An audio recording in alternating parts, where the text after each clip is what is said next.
Because I use Firefox, every once in a while I have these pocket suggestions, and whether I should make those go away is another topic for another video, but sometimes there's interesting things that come up. Today there was this article, What God, Quantum Mechanics, and Consciousness Have in Common. And I thought I would do a little bit of a reply video to this article because in the introduction, it says theories that try to explain these big metaphysical mysteries fall short, making agnosticism the only sensible stance. I was at this understanding for some time in my own life, and I feel like I personally have come around to, well, Christianity in general, but I think that there are explanations that go beyond the realm of human intellect. And that is where I'm going to have the discussion today about this article, because it's kind of interesting. The author feels that these explanations such as religion and physics and consciousness don't explain everything properly. And the thing is that John Horgan is the author. The thing is, John, is that even though these don't seem to satisfy you intellectually, truth is beyond the intellect. That's something that I have personally come to grips with, is that the utter and complete and objective truth is so beyond the realm of the human mind that we have a hard time coming to truth through the mind. And we'll talk about that more in this article as we read it. But it's something that I've personally grappled with. And in coming to that understanding, it hits you like in a visceral way. It hits you in a way that is not so, it's not of the mind. It's not of the intellect. It's beyond. And the apologists of the early church, and if you read Aquinas and Augustine, all of these guys are trying to intellectually explain something that is more than intellect. They're making valiant efforts at it. If you've ever read Aquinas, you can see that the guy's writing thousands and thousands of pages about this phenomena. But the truth is that the Bible is meant to be understood by people that were not intellectual whatsoever. It was meant to be understood by the layman, the fishermen, the people that are, like the furthest away from intellectual endeavor in society. So let's get into it. Let's talk about this. In my 20s, I had a friend who was brilliant, charming, Ivy educated, and rich, heir to a family fortune. I'll call him Gallagher. He could do anything he wanted. He experimented dabbling in neuroscience, law, philosophy, and other fields, but he was so critical, so picky that he never settled on a career. Nothing was good enough for him. He never found love for the same reason. He also disparaged his friends' choices, so much so that he alienated us. He ended up bitter and alone. At least that's my guess. I haven't spoken to Gallagher in decades. This is an interesting case because the issue is that here,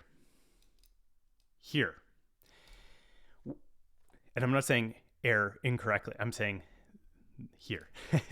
The issue is that this is many such cases.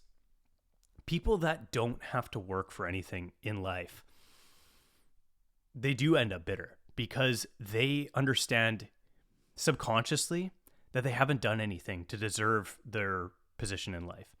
And this is very, very common. You have grandpa who builds something, father who expands it, and then junior destroys it. And the reason is because I'm putting my mouse on the screen here, but you have grandpa and the father. Father sees the struggle. Father sees everything that has gone into creating that endeavor. Junior doesn't see any of it. Junior doesn't understand. So the issue is that Junior squanders what was created for 2 generations because he doesn't understand. He doesn't see the struggle. He doesn't see everything that went into creating that. He doesn't see the sacrifice. And so Junior takes for granted what was built over the past 50 years or more in a lot of cases and squanders it. And this is the issue, is that humans with so much freedom do anything he wanted. Humans with so much freedom, inevitably, there's nowhere to go because you could go any direction. You want freedom because you have the ability to just go anywhere and do anything. But here's the thing, is that constraints actually create freedom. Discipline creates freedom. And if you are not able to see what has come before you to create something, you don't have the discipline to go that direction. Now, I'm not judging Gallagher. I think that the author is to some degree here, but let's get into the next paragraph, because this is going to be a long video if I just expand upon sentences. There is such a thing as being too picky, especially when it comes to things like work, love, and nourishment. Even the pickiest eater has to eat something. That's the lesson I glean from Gallagher. But when it comes to answers to big mysteries, most of us aren't picky enough. We settle on answers for bad reasons. For example, because our parents, priests, or professors believe it. We think we need to believe something, but actually we don't. We can and should decide that no answers are good enough. We should be agnostics. This is an interesting thesis because for some reason here, no answers are good enough for the author. Therefore, we should all be agnostic. We should all just say it doesn't matter, or that we don't know. And I guess I'll give the author the benefit of the doubt. In the next paragraph, he says, some people confuse agnosticism, not knowing, with apathy, not care. Fair enough. And I think defining it here is good. Take Francis Collins, a geneticist who directs the National Institutes of Health. He is a devout Christian who believes that Jesus performed miracles, died for our sins, and rose from the dead. In his 2006 bestseller, The Language of God, Collins calls agnosticism a cop-out. When I interviewed him, I told him I am an agnostic and objected to cop-out. Collins apologized. That was a put down that should not apply to earnest agnostics who have considered the evidence and still don't find an answer. He said, I was reacting to the agnosticism I see in the scientific community, which has not been arrived at by a careful examination of the evidence. I have examined the evidence for Christianity and I find it unconvincing. I'm not convinced by any scientific creation stories either, such as those that depict our cosmos as a bubble in an oceanic multiverse. This is interesting because I think that when you understand what's the limitations of science are, you come to grips that science is describing a material reality. Science is looking at what can be observed. Therefore, physics and biology and every single discipline of science is describing something that is observable, right? We make a hypothesis, we create a test to test that hypothesis, and we either decide that it is false or true and then move forward from there. The fact of the matter is, though, is that what theology and philosophy is endeavoring to describe is something that is immaterial. It's something that is beyond, so far beyond the material reality that science can't even touch it. And that's the issue, is that when we subscribe to, in our time, the religion of science, we are subscribing to only that which we can see, touch, smell, taste, experience, right? The thing is that when you get into the spiritual endeavor, these are things that are not explainable. Consciousness, the hard problem of consciousness, is so far beyond the grips of science that we haven't even really begun to understand or tackle that question. And that is why it's called the hard problem. So I feel for the author here in that he is saying that I am legitimately saying that I don't know. And I can 100% sympathize with that. And that is something that actually more people should be doing nowadays, is saying, I don't know. And then just shutting their mouth, because it's something that I've, in going down like conspiracy rabbit holes and such, like you start to make like assumptions about everything. You start to say that because of this, therefore you know this, blah, blah, blah, blah. And it's this never-ending rabbit hole. And it can be avoided by just saying, I don't know.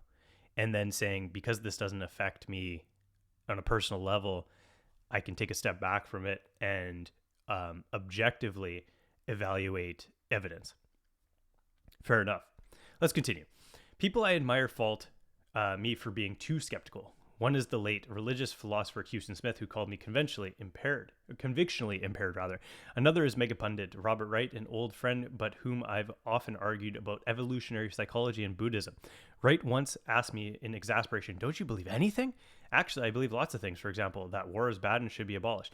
Okay, here's an interesting thing, is that when we start saying things are bad and good, you are now on the doorstep of what we're talking about here. You're on the doorstep of the metaphysical, because good and bad are not constructs. A lot of people would argue that they are societal constructs, but when you get down to it, when something is so obviously good or bad that it is a universality, that's what we're talking about here. Now, so the thing is that war is bad and should be abolished. Okay. Is war sometimes justified, though? I don't know, right? I think that the thing is that when we talk about beliefs and when we are talking about universalities, such as the rape of a human being is bad, or the killing of a child is bad. Like, these are such universal concepts that they go beyond society. They go beyond the understanding of a cultural implication, and they go to the realm of a universality. Let's continue. But when it comes to theories and about ultimate reality, I'm with Voltaire. Doubt is not a pleasant condition, Voltaire said, but certainty is an absurd one. Doubt protects us from dogmatism, which can easily morph into fanaticism and what William James calls a premature closing of our accounts with reality. Below, I defend agnosticism as a stance towards the existence of God, interpretations of quantum mechanics, and theories of consciousness. When considered alleged answers to these three riddles, we should be as picky as my old friend Gallagher. I guess the thing is do we have the authority and the do we need reality to serve us, or do we serve reality? And I think that that's the issue with a lot of atheists and agnostics, is that because no answer is good enough for them, therefore no answer exists. And why do we exist? Let's go to the next paragraph. Why do we exist? The answer, according to the major monotheistic religions, including Catholic faith, in which I was raised, is that an all-powerful supernatural entity created us. This deity loves us as a human father loves his children and wants us to behave in a certain way. If we're good, he'll reward us. If we're bad, he'll punish us. I use the pronoun he because most scriptures describe God as male. Correct, because I think that I didn't come to this understanding outside of becoming a father myself. I think that the understanding of a father is that in which you are so in love with this thing. You love this thing so much that nothing could change that. That is the love of the father. And the issue with our modern society is that, well, is it a mother or father or whatever? Well, the thing is we're describing a love. We're describing a plane of existence that is so universal, so beyond, that we're talking about something that can only be described as the love of the father. And that's not to say that mothers don't love. That's not to say that the love of the mother is different. That's not true. But what we're saying is that it can only be described in that regard. If we're good, he'll reward us. If we're bad, he'll punish us. Okay, this is also another question here, is that what is good and what is bad? And to answer those questions, they're metaphysical questions. They are beyond the realm of scientific endeavor of being able to describe and solve with any scientific tools.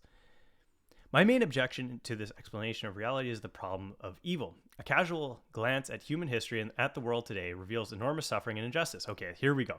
If God loves us and is omnipotent, why is life so horrific for so many people? A standard response to this question is that God gave us free will. We can choose to be bad as well as good. Correct. So it's not that God created evil. It's that man fell away from God.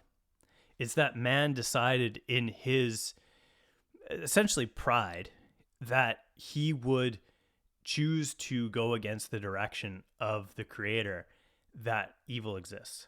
So evil exists because of free will.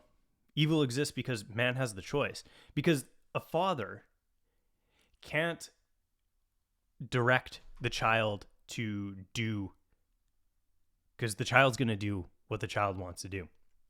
The thing is that the father, in his love for the child, is going to give the child all of the tools and the direction that the father knows is correct, because the father's made mistakes himself. And the child's still going to do what the child's going to do. The father is going to love that child regardless of what that child is going to do.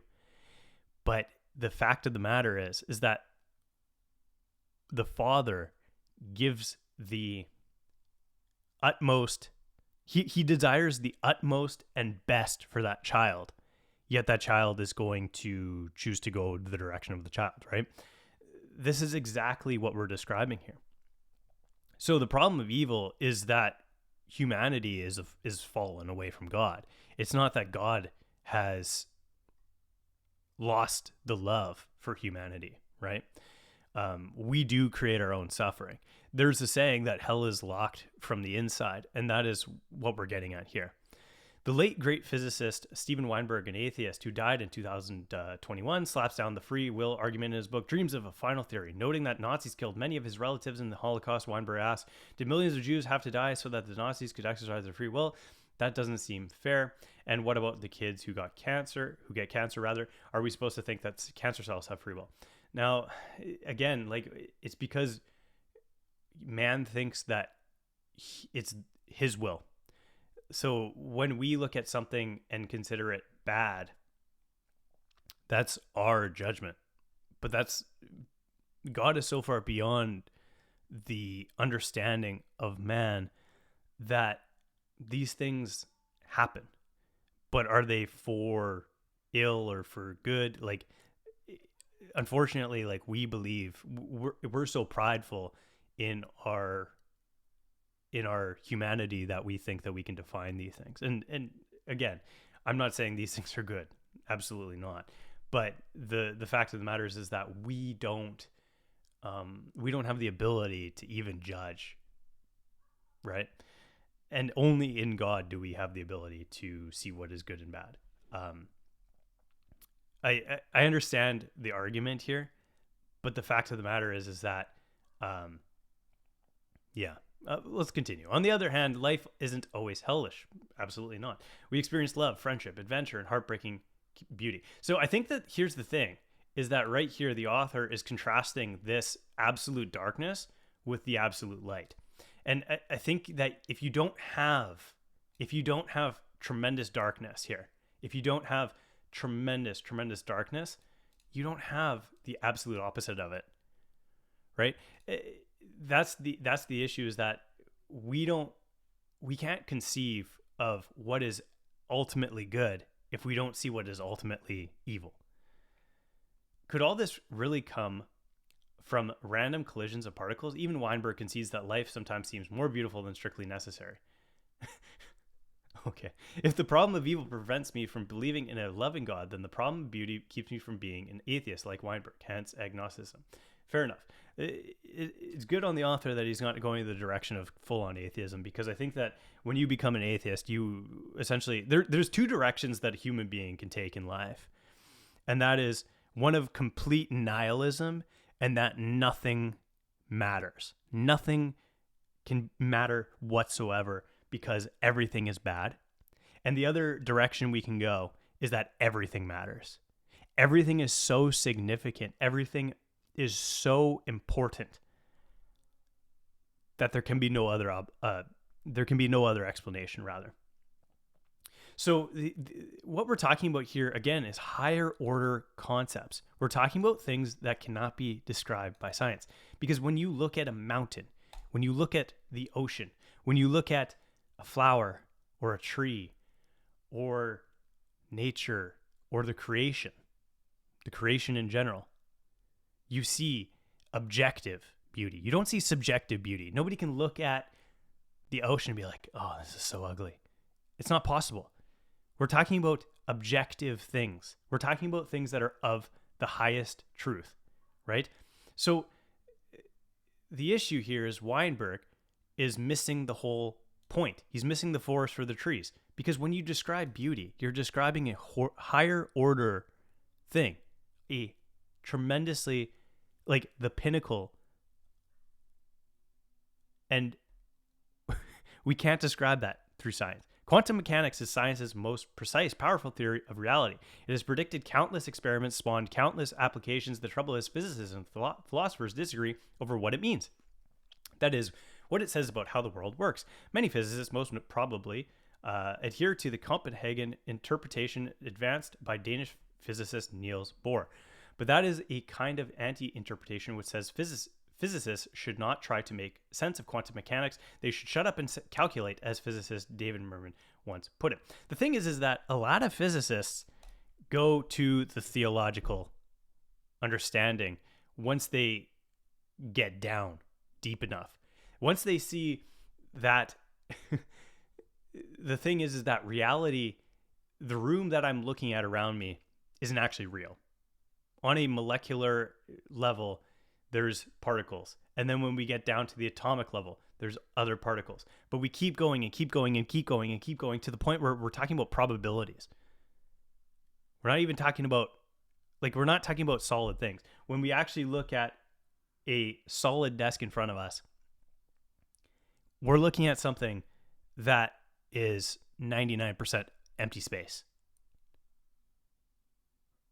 So the fact of the matter is that this reality, this material reality, is not the truth, right? And when somebody on the leading edge of string theory, of M theory, of trying to unify all of these quantum mechanical theories, they come to it, oh, God, right? Because unfortunately, what we're trying to describe is reality, and reality is beyond the scientific understanding. And the thing is that, yes, philosophy and physics is I don't want to say contradictory discipline, but physics is very fragile. What you have is a bunch of theories that if one domino falls, everything else crumbles. You pull out one piece from the bottom of the puzzle and everything just falls apart. Philosophy is essentially something that leads into theological understanding, because we're talking about something that is, again, higher order. Philosopher Tim Maudlin deplores this situation. In his 2019 book, Philosophy of Physics, Quantum Theory, he points out that several interpretations of quantum mechanics describe in detail how the world works. These include the GRW model proposed by Girardi, Rimney, and Weber. I will admit I don't know a lot of these names. The pilot wave theory of David Bohm and the many worlds hypothesis of Hugh Everett. But here's the irony: Maudlin is so scrupulous in pointing out the flaws of these interpretations that he reinforces my skepticism. They all seem hopelessly kludgy and preposterous. The thing is that the author, eventually you have to concede to something, right? You can be skeptical about everything, that nothing exists, but again, this is literally on the doorstep of, essentially, when we get so skeptical, we're on the doorstep of atheism. We're on the doorstep of nihilism. We're becoming like nothing can be true. But that's not true, because there is ultimate truth, right? Maudlin does not examine interpretations that recast quantum mechanics as a theory about information. For positive perspectives on information-based interpretations, check out Beyond Weird by journalist Philip Ball and The Ascent of Information by astrobiologist Khalil Scherf. But to my mind, information-based takes on quantum mechanics are even less plausible than the interpretations that Maudlin scrutinizes. The concept of information makes no sense without conscious beings to send, receive, and act upon the information. Introducing consciousness into physics undermines his claim to objectivity. Moreover, as far as we know, consciousness arises only in certain organisms that have existed for a brief period here on Earth. I'm not so sure about this. As far as we know, I'm not sure we even know that. So how can quantum mechanics, if it's a theory of information rather than matter and energy, apply to the entire cosmos since the Big Bang? Information-based theories of physics seemed like a throwback to geocentrism, which assumed the universe revolves around us. Given the problems with all interpretations of quantum mechanics, agnosticism, again, strikes me as a sensible stance. Again, because something doesn't suit your worldview, therefore agnosticism. I don't really understand that. Let's continue. The debate over consciousness is even more fractious than the debate over quantum mechanics. How does matter make a mind? It doesn't. A few decades ago, a consensus seemed to be emerging. Philosopher Daniel Dennett, in his cockily titled Consciousness, I've read this book, asserted that consciousness clearly emerges from neural processes such as electrochemical pulses in the brain. Francis Crick and Christoph Koch proposed that consciousness is generated by networks of neurons oscillating in synchrony rather. Now, the thing is, I don't believe that's actually what he said. I think that he actually is making the argument that consciousness is outside in rather than inside out. And that's a paradigm shift, because when you think that consciousness is actually outside of the physical being and is the brain acts as more of an antenna, as an antenna rather than the creator of consciousness, that's a paradigm shift, because that goes against a lot of modern science, is that we're actually looking outside in. And that's starting to get into the realm of theology and God. Gradually, this consensus collapsed as empirical evidence for neural theories of consciousness failed to materialize. Yes, for neural theories of consciousness failed to materialize. Yes. So essentially what that's saying is that the inside-out theory is falling apart. As I point out in my recent book, Mind-Body Problems, there are now a dizzying varieties of theories of consciousness. Christoph Koch has thrown his weight up behind integrated information theory, which holds that consciousness might be a property of all matter, not just brains. Potentially. I'm not going to say anything about that. I don't know. This theory, I haven't read enough about this to have an opinion on it. This theory suffers from the same problems as information-based theories of quantum mechanics. Theorists such as Roger Penrose, who won last year's Nobel Prize in Physics, have conjectured that quantum effects underpin consciousness, but this theory is even more lacking in evidence than integrated information theory. Researchers cannot even agree on what form a theory of consciousness should take. Should it be a philosophical treatise, a purely mathematical model, a gigantic algorithm perhaps based on... Again, what we're talking about here is something that can't be described through science, through scientific understanding. We're talking about the hard problem of consciousness, and that is where metaphysics comes in. We're talking about the physics of physics. Should it borrow concepts from Buddhism, such as anatta, the doctrine of no self, all of the above, none of the above? Consensus seems farther away than ever. And that's a good thing. We should be open-minded about our minds. Yeah, sure. Okay. So what's the difference, if any, between me and Gallagher, my former friend? I like to think it's a matter of style. Gallagher scorned the choices of others. He resembled one of those mean-spirited atheists who revile the faithful for their beliefs. And I mean, this is not an atheistic problem. This is also those that subscribe to many religions, is that they judge other people, right? I try not to be dogmatic in my disbelief and to be sympathetic towards those who, like Francis Collins, have found answers that work for them. Also, I get a kick out of inventive theories of everything, such as John Wheeler's It from Bit and Freeman Dyson's principle of maximum diversity, even if I can't embrace them. Again, I don't know any of these things. I haven't read some of these things. I haven't read most of these things. I'm definitely a skeptic. I doubt we'll ever know whether God exists. Well, the thing is that you use the word no. This is the contrast to faith. No and faith are not necessarily contradictory, but they are, to know something is not necessarily to actually know something. What quantum mechanics means, how matter makes mind. Again, I'm not sure about this, and I actually believe the counter, the opposite. Mind makes matter, mind over matter. These three puzzles, I suspect, are different aspects of a single impenetrable mystery at the heart of things. But one of the pleasures of agnosticism, perhaps the greatest pleasure, is that I can keep looking for answers and hoping that a revelation awaits just over the horizon. Yes. Kudos to the author in essentially saying, like, I don't know. Therefore, like, I could potentially be convinced otherwise, right? And I think that is a healthy agnosticism. This video is not to criticize this author in any direction whatsoever. I think the thing is that science has a hard time answering certain questions, and that is where you go to philosophy. And inevitably, philosophy, if done well, does lead to theological understanding. Now, I was right on path with this author a few years ago, and I think that was what actually led me to theology and inevitably the Christian understanding, is that Christianity has probably the best explanation for a lot of these things.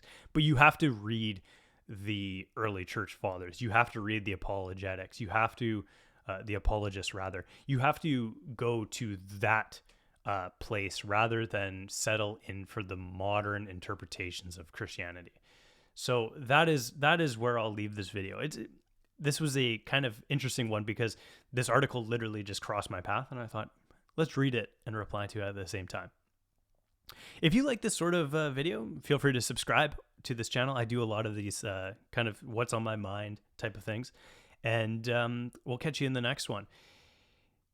As a thank you for watching to the very end of this video, go to my website, joshblaze.com, and subscribe, and I will send you my book, Mountain, in a PDF format.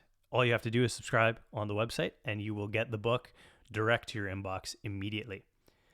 Thank you so much for watching. We will catch you in the next video.